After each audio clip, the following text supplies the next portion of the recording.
Bismillah. Assalamualaikum warahmatullahi wabarakatuh. Innal hamdalillah nahmaduhu wa nasta'inuhu wa nastaghfiruh wa na'udzu billahi min syururi anfusina wa sayyiati a'malina. May yahdihillahu fala mudhillalah wa may yudlilhu fala hadiyalah. Asyhadu an la ilaha illallah wahdahu la syarikalah wa asyhadu anna Muhammadan abduhu wa rasuluhu la nabiyya ba'dah. Ya ayyuhallazina amanu taqullaha haqqa tuqatih wa la tamutunna illa wa antum muslimun. Amma ba'du, fa inna asdaqal hadiits kitabullah wa khairul hadi hadi Muhammadin sallallahu alaihi wasallam wa syarrul umuri muhdatsatuha wa kullu muhdatsatin bid'ah wa kullu bid'atin dhalalah wa kullu dhalalatin finnar. Ayo ikhwah, janallahu wa iyyakum ajmain. Alhamdulillah kita kembali dipertemukan oleh Allah Subhanahu wa taala dalam media ini. Tentu saja ini semua atas nikmat yang Allah Subhanahu wa taala berikan kepada kita berupa keimanan, keislaman, nikmat sehat, waktu luang, sehingga kita kembali dipertemukan oleh Allah Subhanahu wa taala dalam media ini untuk melanjutkan pelajaran kita dari kitab Ad-Durus Al-Yaumiyah. Kita sekarang masuk pelajaran yang ke-114, Al-Haya'u wal amru bihi, atau kita berikan judul keutamaan malu. Keutamaan apa? Malu. Ketahuilah saudaraku rahimani wa ikum ajmain, malu merupakan akhlak yang baik, akhlak yang mulia, yang para nabi dan rasul dahulu Allah Subhanahu wa taala utus ke muka bumi ini untuk berdakwah kepada manusia yang mereka memiliki rasa malu. Al-haya'u khuluqun yab'atsu 'ala tarki ma yushinun nafsa wa huwa minal iman. Malu merupakan akhlak yang Allah Subhanahu wa taala berikan kepada seorang hamba untuk meninggalkan yang la yujmiluhu wa la yuzinuhu, yang dia tidak ketika dia tidak memperbagusnya, ketika dia tidak menghiasi dirinya dengan malu, fa'in kasiru wa yahsul haya, ketika itu dia akan mendapatkan rasa malu. Ketika kita tidak menghiasi diri kita, tidak memperindah diri kita, ada rasa malu muncul.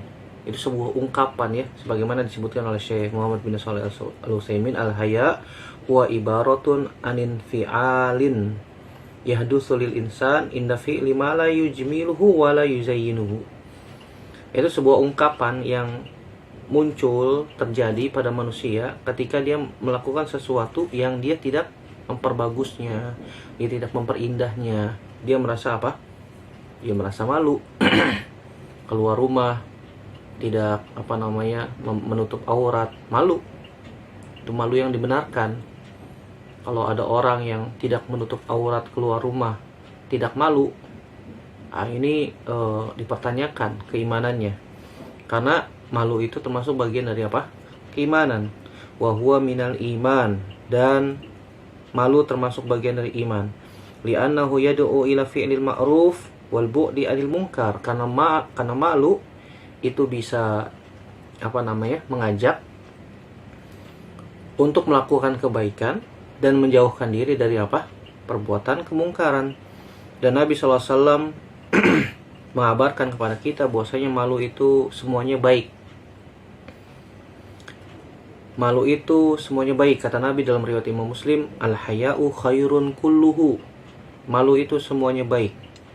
Dan Nabi SAW adalah orang yang paling malu, bahkan lebih malu daripada seorang gadis wanita di rumahnya, seorang wanita gadis yang dipingit, perawan yang dipingit di rumahnya. Nabi SAW lebih malu daripada wanita tersebut.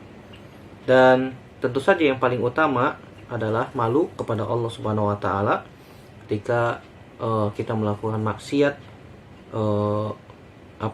di dunia ini. Maka dari pengertian malu yang sudah kita sebutkan, bahwasanya malu merupakan akhlak yang mulia, akhlak yang baik yang senantiasa kita harus jaga dan kita usahakan. Jangan sampai kita malu tapi bukan pada tempatnya. Karena ada malu yang tidak pada tempatnya. Misal contoh, orang atau wanita yang sudah balik, yang sudah dewasa, tidak memakai jilbab, keluar rumah, dia tidak malu. Bahkan kalau ditanya, "Mbak, kenapa nggak pakai jilbab?" Malu. "Mas, kenapa nggak sholat di masjid?" Malu. "Mas, kenapa tidak menutup aurat?" Malu. Tidak menutup aurat dibilang apa? Malu. Orang yang memakai celana panjang, kemudian celana panjangnya di atas mata kaki, dibilang apa? Kebanjiran. Nah, dia sendiri kebanjirannya lebih parah. Pakai celana pendek keluar rumah, banjirnya sepaha, selutut. Kan begitu, subhanallah. Dia keluar rumah, laki-laki, pakai celana pendek di atas lutut, tidak malu. Atau keluar rumah tanpa menggunakan baju, auratnya nampak, terlihat, dia tidak malu. Kan begitu. Wanita yang tidak pakai jilbab keluar rumah, dia tidak malu. Suruh pakai jilbab dibilang apa? Malu. Ini malu yang nggak bener nih. Ini malu yang bukan pada tempatnya. Ketika dia melakukan maksiat, malu kepada Allah Subhanahu wa taala, malu yang benar. Nggak sholat, malu sama Allah. Tidak menutup aurat keluar rumah bagi wanita, malu sama Allah. Jadi barometernya bukan manusia ya. Barometernya adalah Allah Subhanahu wa taala. Kalau kita melakukan maksiat, kita malu kepada Allah Subhanahu wa taala, malunya benar tuh. Nggak sholat, malu kepada Allah Subhanahu wa taala, malu pada tempatnya. Maka kita harus menempatkan malu itu pada tempatnya masing-masing. Kita akan bacakan hadis Nabi SAW yang berkaitan tentang keutamaan malu. Di antaranya hadis Abu Mas'ud Uqbah bin Amr al-Ansari al-Badri radhiyallahu anhu, dan hadis ini terdapat di dalam hadis Arba'in nomor 20. Dari sahabat Abu Mas'ud namanya Uqbah bin Amr al-Ansari al-Badri, semoga Allah meridhoinya, beliau mengatakan Nabi SAW bersabda, "Inna mimma adrakan nasu min kalamin nubuwatil ula idza lam tastahi fasna ma syi'ta." Rahul Bukhari. Begitu juga Imam Muslim meriwayatkan hadis ini ya. Tapi lafaz ini adalah lafaznya Imam Bukhari di dalam kitab Al-Adab bab idza lam tastahi fasna ma syi'ta. Nabi SAW mengatakan, "Inna mimma adrakan nasu min kalamin nubuwatil ula idza lam tastahi fasna ma syi'ta." Rahul Bukhari. Kata Nabi SAW, sesungguhnya mimma, dari apa-apa yang diketahui oleh manusia, min kalamin nubuwatil ula, dari perkataan kenabian yang terdahulu, yang telah lampau, masuk ke dalamnya kategori kenabian secara umum. Dinisbatkan oleh Nabi SAW, Nabi sebelum Nabi Muhammad SAW, seluruh nabi-nabi sebelum Nabi Muhammad SAW. Idza lam tastahi fasna ma syi'ta. Jika engkau tidak malu, maka lakukan sekehendakmu. Rahul Bukhari. Hadis ini dikeluarkan oleh Imam Bukhari. Di sini Nabi SAW mengatakan, sesungguhnya dari apa-apa yang diketahui oleh manusia, dari perkataan, kalam, kenabian yang terdahulu adalah idza lam tastahi fasna ma syi'ta. Syekh Muhammad bin Shalih Al-Utsaimin menjelaskan, idza lam tastahi yahtamilu maknain. Kalimat atau jumlah idza lam tastahi ini memiliki dua kemungkinan makna. Ada dua kemungkinan makna dari hadis ini. Al-makna al-awwal, idza lam takun zahayain sona'ta ma tasya. Jika engkau tidak memiliki rasa malu, maka lakukan sekehendakmu. Lakukan apa-apa yang engkau kehendaki. Jadi di sini adalah perintah yang maknanya al-khabar. Al-amru huna bimakna al-khabar li'annahu la haya'a indahu. Perintah di sini maknanya adalah pengkabaran, berita. Karena dia tidak memiliki malu. Kalau Anda tidak memiliki malu, maka lakukan sekehendak Anda. Yaf'alu ladzi yukhil bil muru'ah waladzi la yakhil. Lakukan yang menurut Anda itu sekehendak Anda, semau Anda. Tidak memandang muru'ah. Muru'ah itu menjaga akhlak, menjaga kepribadian, menjaga agama. Dia tidak pandang itu. Dia lakukan sekehendaknya dia. Ini makna yang pertama, la haya'a indahu. Dia tidak memiliki rasa malu. Al-makna tsani, idza kana al-fi'lu la yustahi atau la yustahya minhu fasna'hu wala tubali. Mana yang kedua adalah jangan tinggalkan sesuatu jika la yustahya minhu, jika Anda tidak malu darinya. Jadi idza kana al-fi'lu la yustahya, jika sebuah perbuatan itu tidak perbuatan itu tidak membuat kita malu, fasna'hu, maka lakukanlah, wala tubali, jangan pedulikan orang. Jika perbuatan tersebut sebenarnya tidak mengundang rasa malu, maka lakukanlah, jangan pedulikan orang. Jadi kalau makna yang pertama itu kembali kepada seorang pelakunya, kepada fa'ilnya. Kalau makna yang kedua ini kembali kepada perbuatan. Nah, tentu saja yang pertama ini tercela. Yang makna yang pertama ini tercela. Kenapa? Karena dia tidak memiliki rasa malu. Dia akan melakukan apa saja yang dia kehendaki. Tidak menutup aurat, masa bodoh, kan begitu. Ini si pelakunya udah nggak memiliki rasa malu. Dia keluar rumah tanpa menggunakan jilbab, dia lakukan. Bahkan ada seorang wanita, nauzubillah, merokok di tempat umum, nauzubillah, nasallallahu salamata wal afiyah, nggak ada rasa malu. Udah nggak pakai jilbab, muslim. Kalau ditanya agamanya apa? Muslim, agamanya Islam. Tapi ya begitu, dia melakukan apa saja sekehendak dia, yang dia pandang dia tidak malu. Kenapa? Karena tidak ada rasa malu. Adapun makna yang kedua ini masih bisa kita terima. Kenapa? Karena dia melakukan sesuatu yang dia anggap tidak malu, kan begitu. Bisa berpotensi mazmum, tercela, bisa berpotensi mahmud. Misal contohnya ada orang yang sholat, pergi ke masjid, diledekin orang, sok suci lah, dipanggil Pak Haji lah. Ya alhamdulillah dipanggil Pak Haji.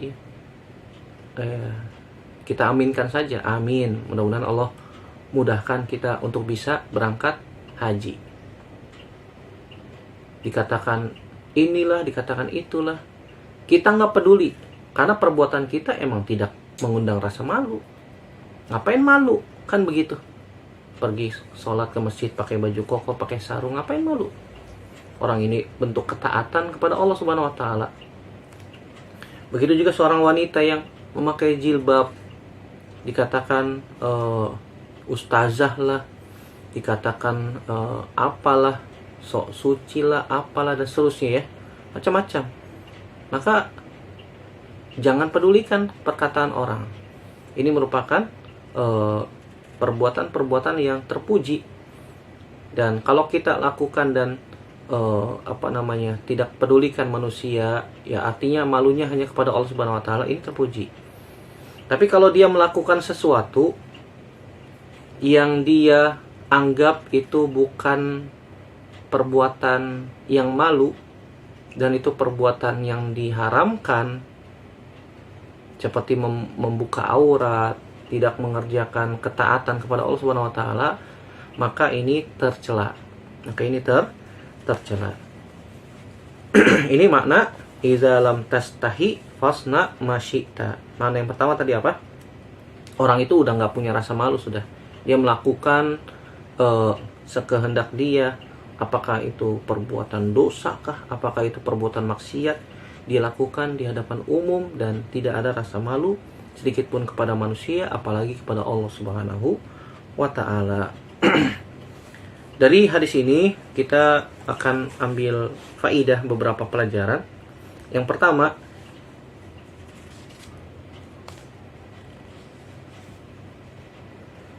annal athara anil umamis sabiqah qad tabqa ila hadhil ummah.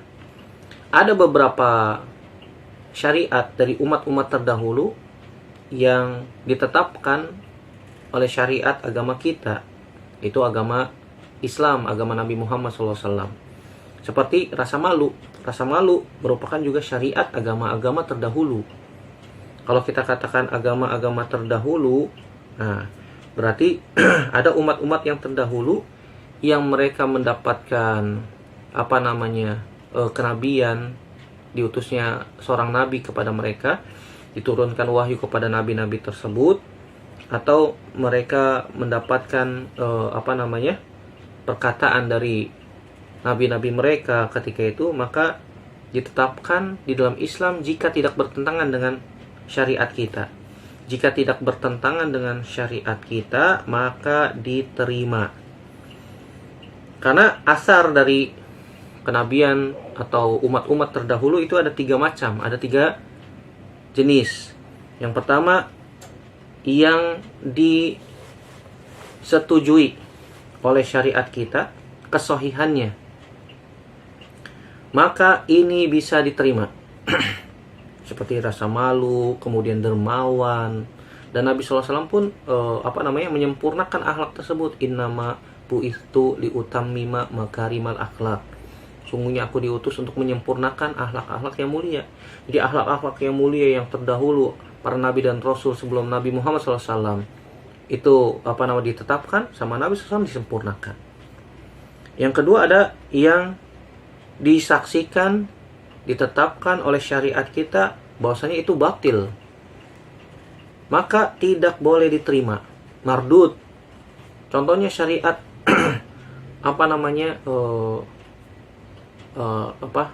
membagikan warisan secara rata misalnya, atau membagi warisan untuk anak laki-laki saja, atau membagi warisan untuk anak-anak perempuan saja.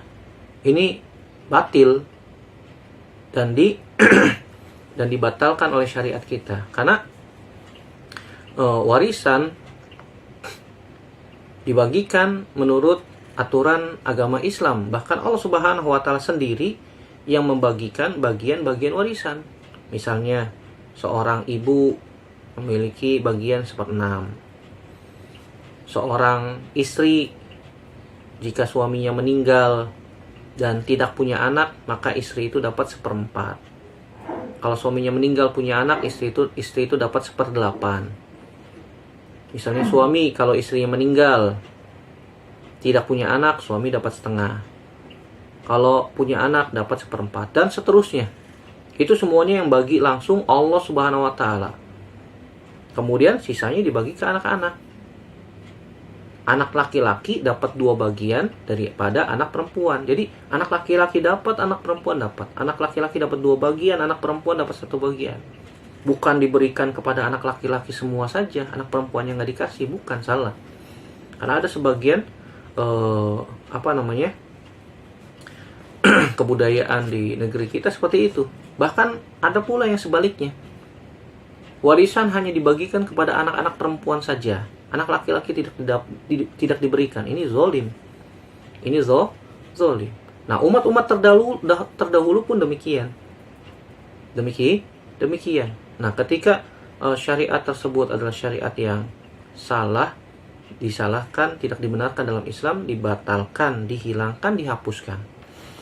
Yang ketiga, malam yarid syar'una bitaidihi wala tanfidihi, fahaza yatawaqqafu fihi wa hadza huwal adlu. Ada beberapa hukum syariat yang oleh syariat kita tidak dikuatkan juga dan tidak dibatalkan juga. Oleh karena itu, yatawaqqaf, maka ketika itu kita tawakuf. Tawakuf itu artinya tidak menghukumi hal tersebut. Wallahu taala alam bisawab. Pelajaran yang kedua, as-sana'u 'alal haya. Pujian untuk rasa malu. Karena Nabi SAW mengatakan al-haya'u syu'batun minal iman. Dalam hadis yang sahih disebutkan malu itu termasuk bagian dari iman. Nabi SAW juga mengatakan al-haya'u khairun kulluhu. Malu itu seluruhnya baik. Begitu juga Nabi SAW pernah melewati seorang laki-laki dari Ansor, wa huwa ya'izu akhahu fil haya. Dan seorang Ansor itu memarahi saudaranya yang pemalu. Kemudian Nabi SAW mengatakan, da'hu fa innal haya'a minal iman. Muttafaqun alaihi. Kata Nabi SAW, biarkan dia. Dia punya orangnya pemalu, kata Nabi SAW, biarkan. Karena malu itu bagian dari keimanan. Dan malu itu ada dua macam. Yang pertama yang berhubungan dengan hak Allah.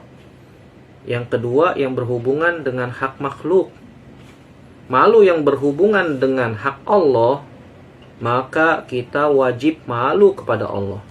Wajib malu dari Allah ketika melakukan hal-hal yang dilarang oleh Allah Subhanahu wa taala. Misalnya dosa maksiat dilarang oleh Allah Subhanahu wa taala untuk dilakukan.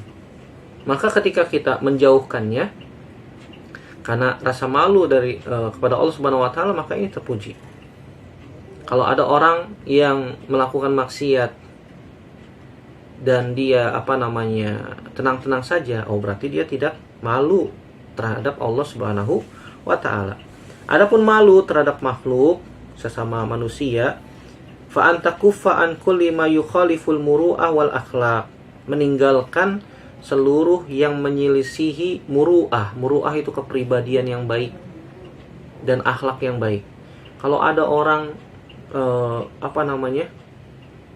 tidak memakai pakaian kemudian berjalan di luar rumah, dia tidak malu, kemungkinan itu orang gelo.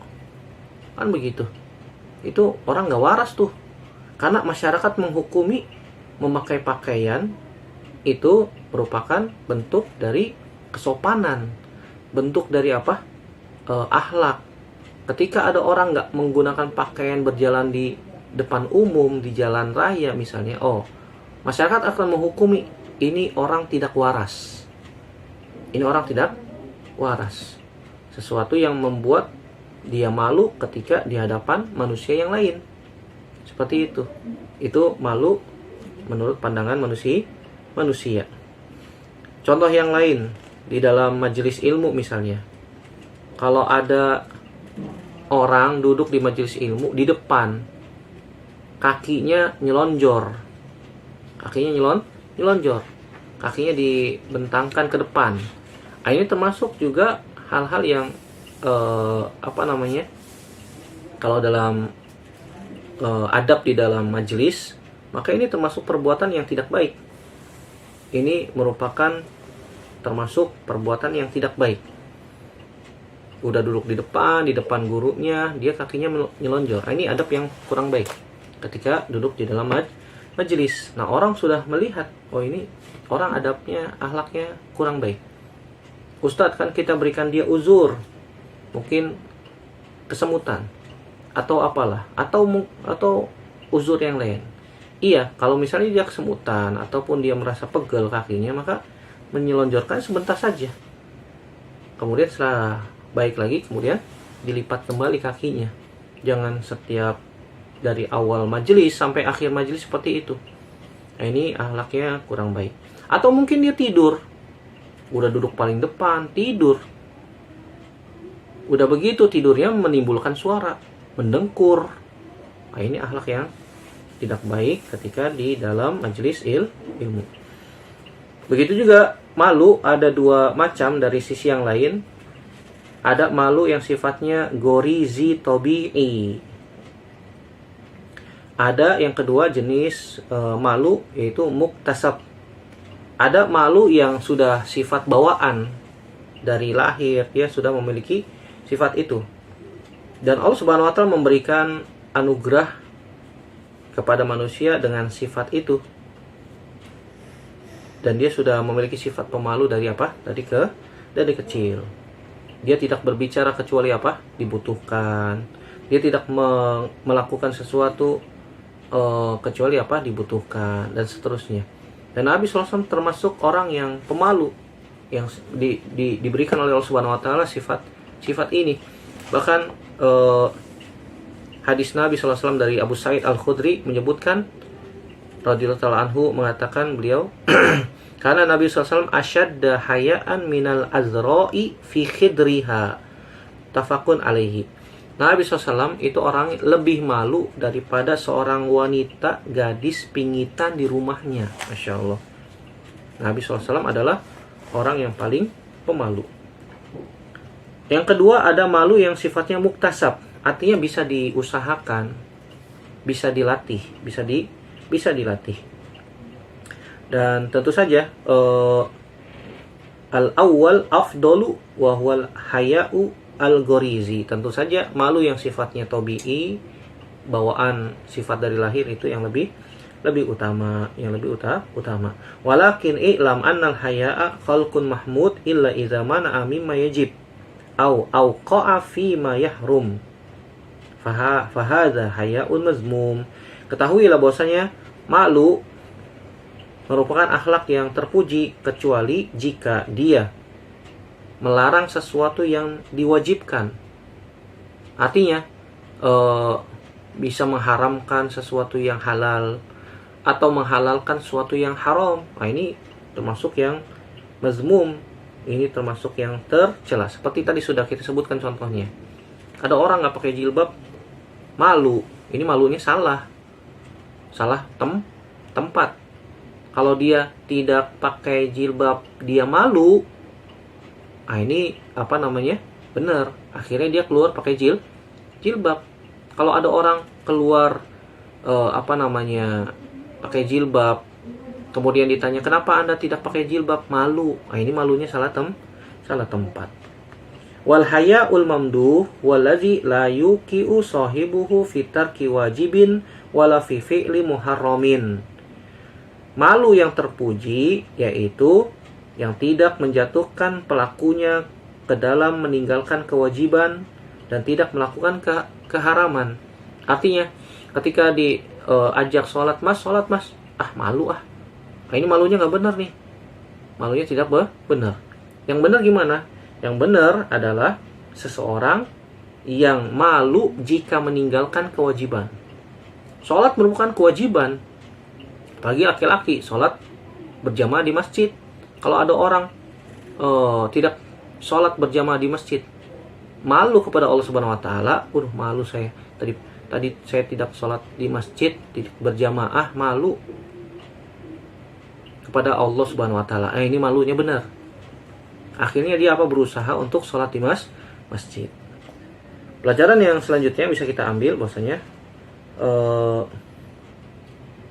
tamratul haya al-iffah wal wafa. Di antara bentuk buah manis dari malu adalah al-iffah wal wafa. Dia berusaha menjaga kehormatannya. Buah manis dari rasa malu itu sendiri adalah kehormatan dia terjaga. Oleh siapa? Oleh Allah Subhanahu wa taala, dijaga kehormatan dia.